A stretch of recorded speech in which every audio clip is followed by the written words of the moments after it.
What's up, y'all? I want to welcome y'all back to 80 Cooks, and on the menu today is a succotash recipe. Easy, simple recipe. Appreciate you for tuning in. Like, share, and subscribe.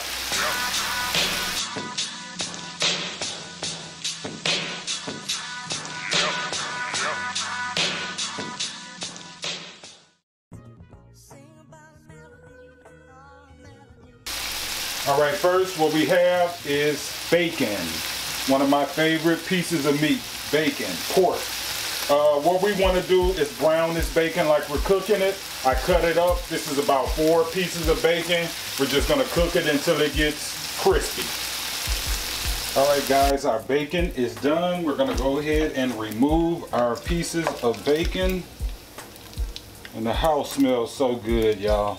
Bacon, bacon, bacon. And this is a angry bacon. He just popped at me. My mother used to tell me when we were cooking bacon that if the bacon is popping, that means that the pig died angry. I don't know how true that is, but I always believed it. All right. Once we have our bacon set to the side, and you want to kind of put that on a napkin, you know, to drain the grease out of it, just like you would cook regular bacon any other time. Now we're going to go on with a half an onion. This was about maybe a quarter of a bell pepper, because I'm using 2 peppers. And then I got a red bell pepper. And then I used about a half a stalk of celery.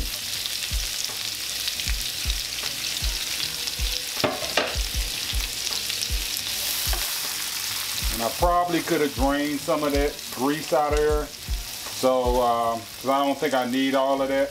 Might do it off camera. But basically, we just want to saute our onions, our bell peppers, and our celery. All right, we're going to go in with about a half a tablespoon of garlic. Can't do an 80 Cooks video without garlic, y'all. I'm just playing. Some videos just call for garlic and some of them don't. And I don't like garlic on everything, but I do love garlic, as you all know. So what we're going to do is let the garlic kind of toast a little bit, and continue to let our onions and our bell peppers and our celery go ahead and soften up on us. All right, guys, once we have our onions and our bell pepper and our veggies, everything that's in this pan, sauteed the way we want it, we're gonna go in with about 3 stalks of fresh corn off the cob.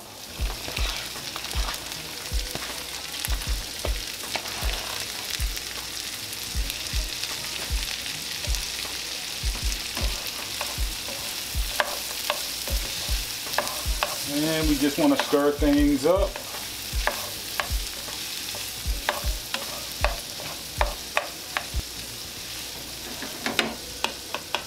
And you can use all fresh vegetables in this, especially when it's the summertime when you're cooking this dish.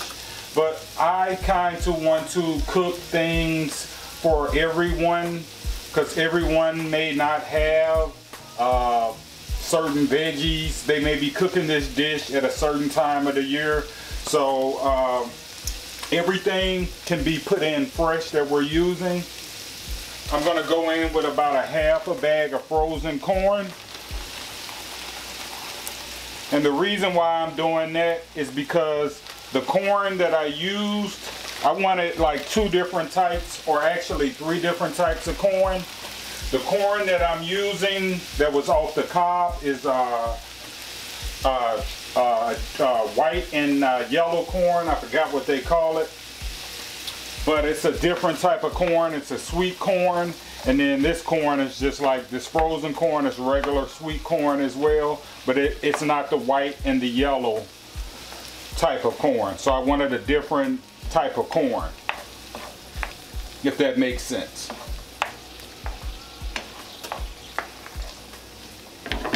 So what we're going to do, because we've added the frozen corn in there, we're just gonna make sure things heat up a little bit, and then we'll start adding our other ingredients in. All right, we got our fire back up, and we'll probably bring it back down a little bit, but not as much as we did with adding that frozen corn to things. We're gonna go in with a can of diced tomatoes, and like I said, if you want to use fresh tomatoes, you can use that. And I did drain these as well. Fresh is always good, y'all.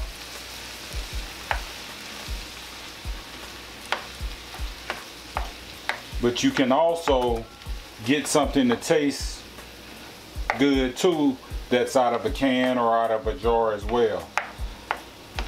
So when you're adding these tomatoes in, just make sure you drain that, because we don't want all of that water and that juice from it.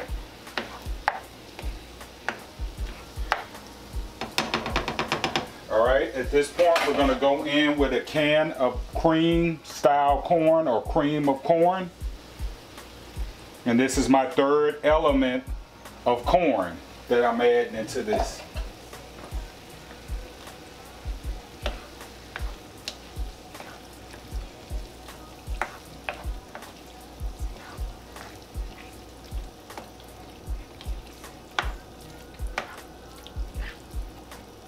Smells so yummy, y'all.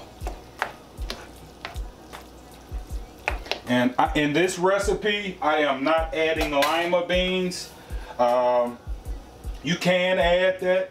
I'm just not a fan of succotash with lima beans. But if you got lima beans, you can add lima beans in at this point as well. We're gonna go in with our pieces of bacon.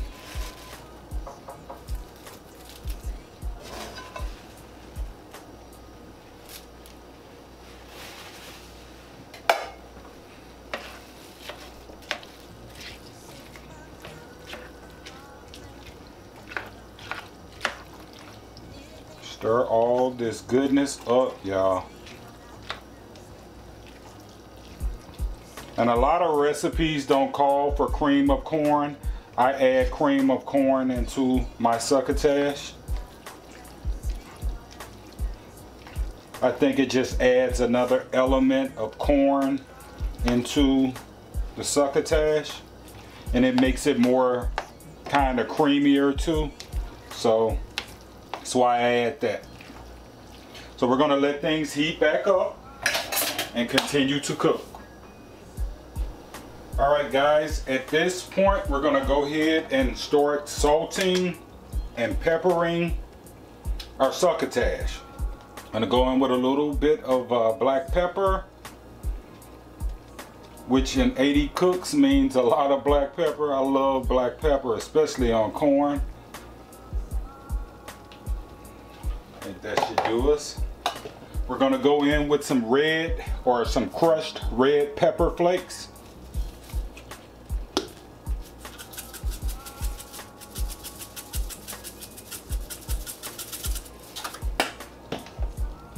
We're gonna go in with a little bit of salt. At this point, you should have tasted everything. You've added your bacon in. That's why I was kind of holding back on adding salt to it. So you should have tasted your succotash at this point to kind of determine how much salt you needed. And I'm gonna go in with a little bit. You can always start off with a little salt and always build. If you put too much salt in, then you're gonna have a salty succotash. So I just put a little bit in at that point, but I can always go back in and add.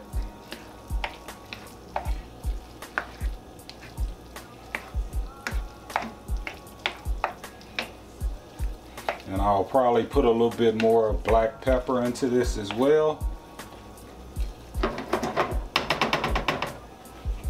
Alright, at this point we're going to go in with our okra. And like I said, if you have fresh okra, use it. I'm using frozen okra.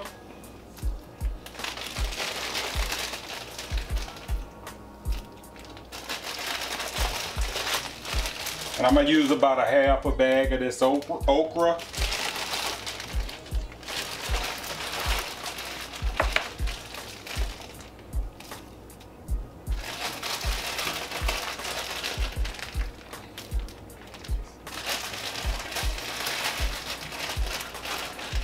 And if you like a lot of okra, use the whole bag.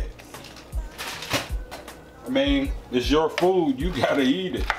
So whatever you like, add it into. Okay guys, something I forgot when I was adding my seasonings into everything. We're gonna go in with a little bit of Italian seasoning as well.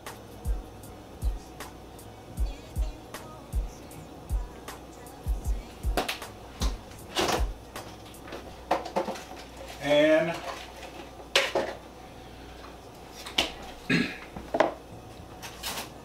we're going to go in with about a tablespoon of butter.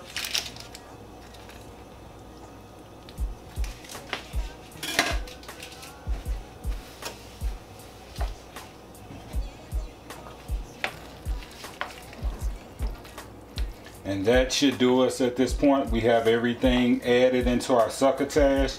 Basically, we just want to make sure everything cooks. So depending on if you like more of a crispier type of vegetable with your succotash, cook it lesser. If you like more of a softer type of vegetable, meaning the okra, meaning the corn, cook it longer. Alright guys, we're back to a consistent boil, and we're just going to kind of let things cook. Depending on how you like your okra, in succotash I kind of like my okra to kind of, I call okra like a snot nose okra, where it's, you know, all of that sliminess stuff comes out. I like a little bit of that into my succotash. But if you want to cut the eye off on this and eat this right now, it would be okay. I'm going to continue to let mine cook. I'll let it cook for about maybe 5 to 7 minutes. Alright guys, succotash has been on for about maybe 5 minutes, 7 minutes, 5 to 7 minutes. I think that's what I said. And we should be good. We're going to go ahead and turn the eye off on this, but everything smells delicious. The consistency that we're looking for is delicious.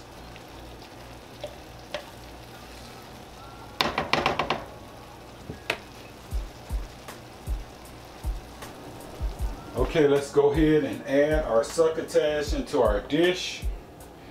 And I don't know if I'll be able to fit all of this into this dish. Maybe. I think I will.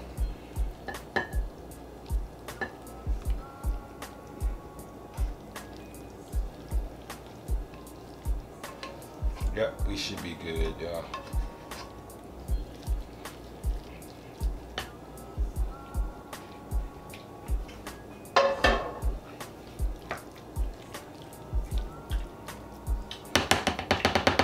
So yummy, y'all. An amazing side dish. We're gonna go ahead and add a few parsley flakes on top of this.